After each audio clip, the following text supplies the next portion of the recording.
Saúde os irmãos com a paz do Senhor Jesus Cristo. Estamos dando início a mais uma aula online da nossa EBD, que estamos estudando as lições bíblicas de adultos do segundo trimestre da CPAD. Tem como título A Igreja Eleita, redimida pelo sangue de Cristo, selada com o Espírito Santo da promessa. Essa é o título da revista. O título da lição hoje, vamos estudar a lição de número 2, que tem como título A Sublimidade das Bênçãos Espirituais em Cristo. Então nós vamos estudar a lição de número 2. Amém? Enquanto as aulas presenciais não estão liberadas, nós vamos ficar fazendo as aulas online. E tem como texto áureo Efésios capítulo 1, versículo 3. Bendito o Deus e Pai de nosso Senhor Jesus Cristo, o qual nos abençoou com todas as bênçãos espirituais nos lugares celestiais em Cristo. A verdade prática nos traz o seguinte: Deus nos elegeu em Cristo antes da fundação do mundo para que desfrutássemos das bênçãos espirituais.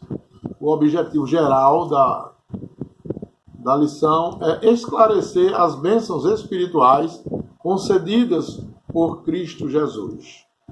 A leitura bíblica em classe fica em Efésios, capítulo 1, versículo 3 e 4, e versículos do 9 ao 14. Então, quem não tem a revistinha, muitos não conseguiram pegar a revistinha, está aí a leitura bíblica, você pega a sua Bíblia e nós vamos estudar. Amém? Glória a Deus. Então, nós já vamos entrar aqui, adentrar, e eu vou, antes de entrar na lição, eu quero ler um versículo da parte do Senhor, que está localizado no Evangelho de Mateus, capítulo 11, versículo 25. Capítulo 11, versículo 25 de Mateus. Isso é um panorama total da revista. E eu agradeço a Deus por isso. Naquele tempo, respondendo Jesus, disse: Graças te dou, ó Pai, Senhor do céu e da terra, que ocultaste estas coisas aos sábios e entendidos, e as revelaste aos pequeninos. Amém? Aqui está Mateus capítulo 11, versículo 25. Então, nós vamos ver que Deus, nesta lição, vai ser revelado. A lição, a sublimidade de Deus, das bênçãos, está aqui nessa lição, que é muito forte, né, irmãos? Quero avisar os amados irmãos que esta lição, carta aos Efésios, ela tem o efeito, dois efeitos, né? Primeiro, na lição de número 1, o esboço da carta aos Efésios, ela é dividida. Na primeira tem duas partes.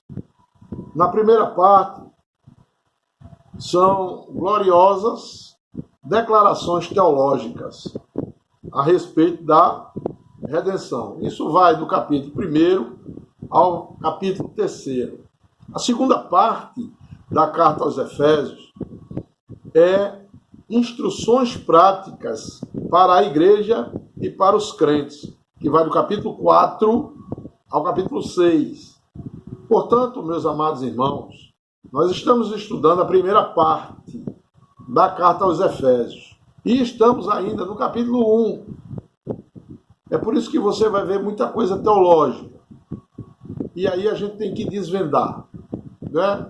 Tem que estudar, tem que aprender a destrinchar as questões teológicas da carta aos Efésios. Sei que muita gente não gosta disso, mas é uma realidade e a gente não pode fugir da realidade. A realidade é que é uma carta maravilhosa, como vimos na primeira aula, uma das sublimidades das cartas de Paulo, né? que foi até que até teve título de Rainha das Epístolas, porque Paulo ele caprichou na teologia. Ele era sabido em teologia, sábio, né? Ele era sábio em teologia. Estudou e ele trouxe para nós. Teologia é a revelação, a explicação. Nós temos que compreender isso. Muitos não gostam, mas tem que compreender. Você imagine que muitos não pregam no começo da carta de Efésios. Quando vai pregar, é sobre eleição e sobre predestinação e falam coisas que não convêm. Não convém.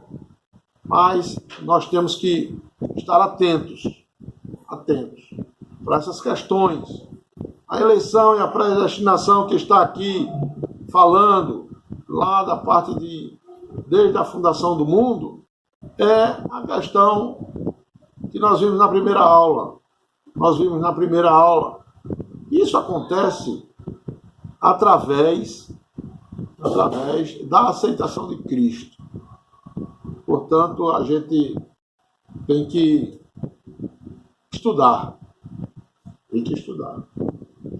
A introdução diz o seguinte: desde a eternidade, aprove a Deus executar um plano de restauração e reconciliação com a humanidade caída. Se mostra profundamente agradecido pela revelação do mistério que estivera oculto desde todos os tempos. Ele nos convida a louvar e a glorificar a Deus pela sua bondade e misericórdia para com todos os pecadores. Essa introdução, nós estamos na introdução, nós vemos que eu já falei das partes teológicas, da revelação. Deus ocultou os sábios, né? Por isso que eu trouxe esse versículo para vocês, e trazendo a questão de Paulo, que Paulo significa pequeno, e o Espírito Santo atua em Paulo, e Paulo revela, através dessa carta, muitas coisas. Amém? Então vamos para o primeiro ponto. Mas antes de ir para o primeiro ponto, ainda na introdução, eu quero dizer a vocês o seguinte: nesta sentença, aí a gente vai estudar e a gente aprende muita coisa. E é por isso que eu gosto de ensinar. Porque para ensinar, eu preciso estudar. E quando eu estudo, eu aprendo mais um pouco. Não é verdade? Então você que está me ouvindo, que está me assistindo, você também vai aprender. Vai aprender um pouquinho. Veja bem, nesta sentença o apóstolo introduziu a maioria dos temas que ele desenvolve nessa epístola.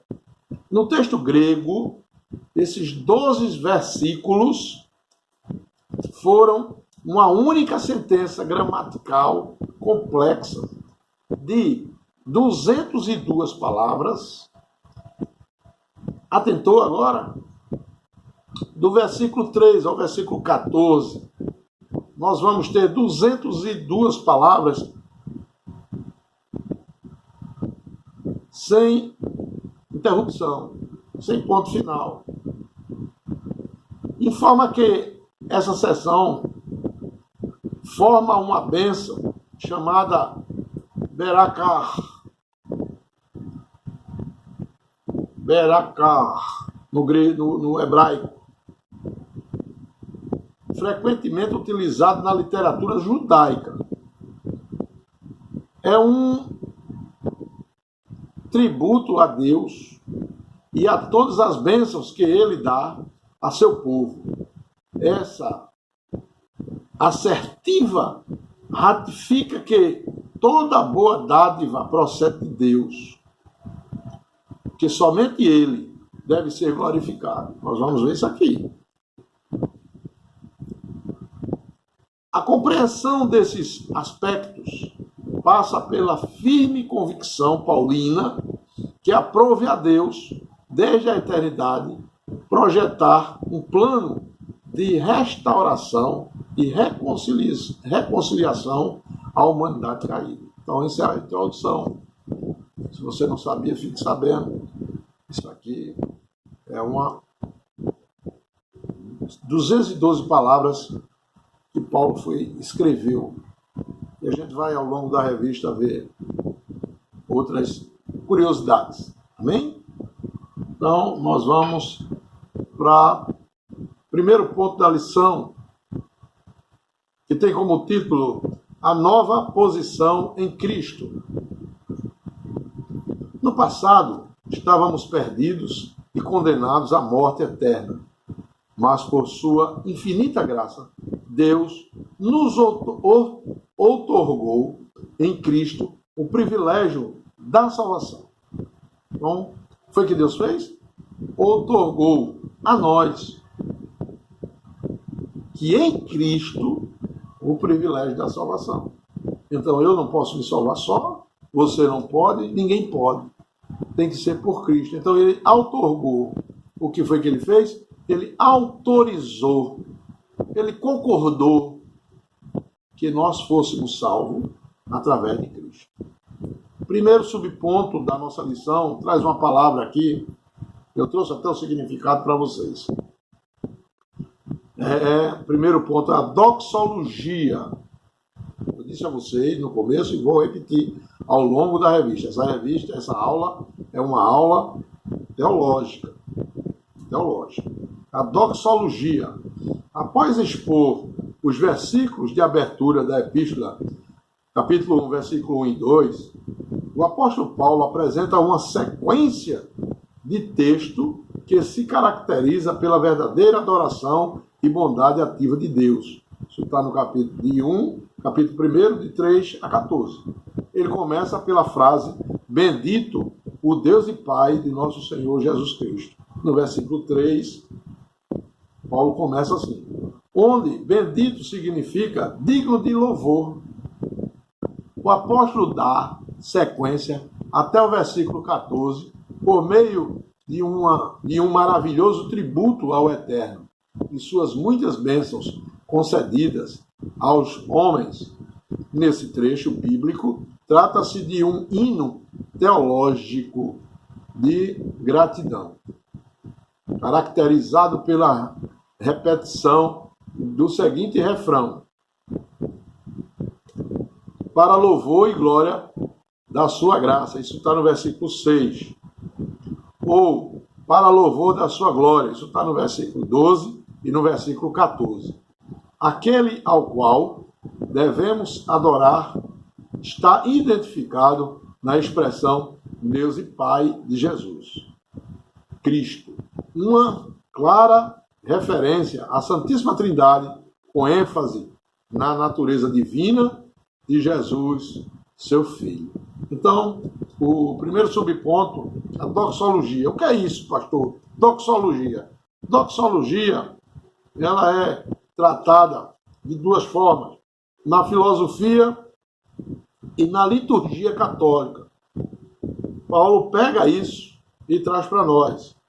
A doxologia, na filosofia, é uma coisa. Mas na liturgia católica, ela vai trazer, que é o que interessa para nós, a fórmula litúrgica de arremate nas grandes orações católicas.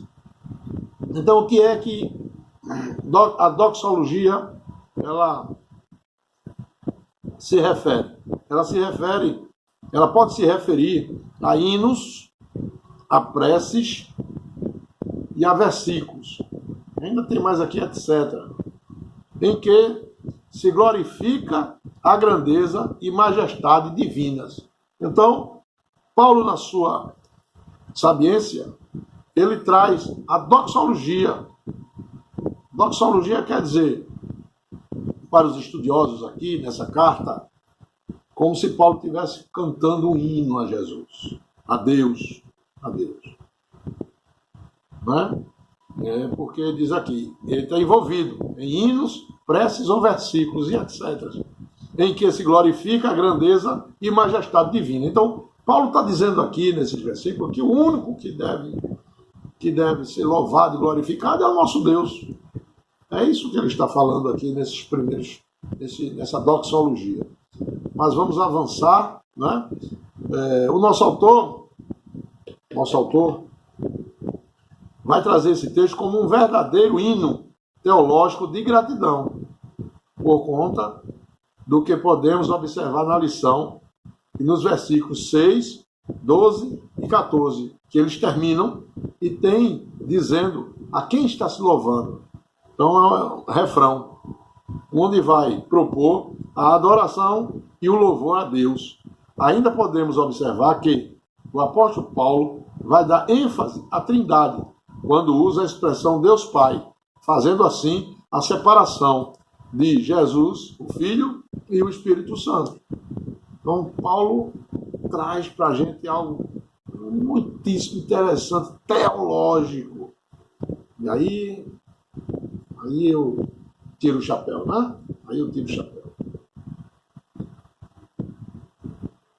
Ao constatarem que essas sentenças de 212 palavras não estava dividida em versículos no texto original, mas que formavam uma única frase, os comentaristas consideram essa extraordinária doxologia, que quer dizer hino, prece, versículo, etc., como uma das passagens mais profundas da Bíblia. E provavelmente a frase mais magnífica de toda a literatura. Então, veja que não sou eu que estou dizendo, e sim o autor da revista, como também ele estudou, e ele sabe que os comentaristas que estuda teologia, vai trazer para nós, os doutores teólogos, que é uma das frases mais magníficas de toda a literatura, quer dizer, de toda a literatura da Bíblia. Bem, irmãos? E assim a gente vai dando prosseguimento. Segundo subponto, as bênçãos espirituais. Obviamente que as bênçãos espirituais não são materiais, mas provavelmente dos lugares celestiais, isto é, do reino espiritual. Essas bênçãos são mencionadas na longa passagem de Efésios, capítulo 1, versículo 3 a 14. Essa que a gente está estudando.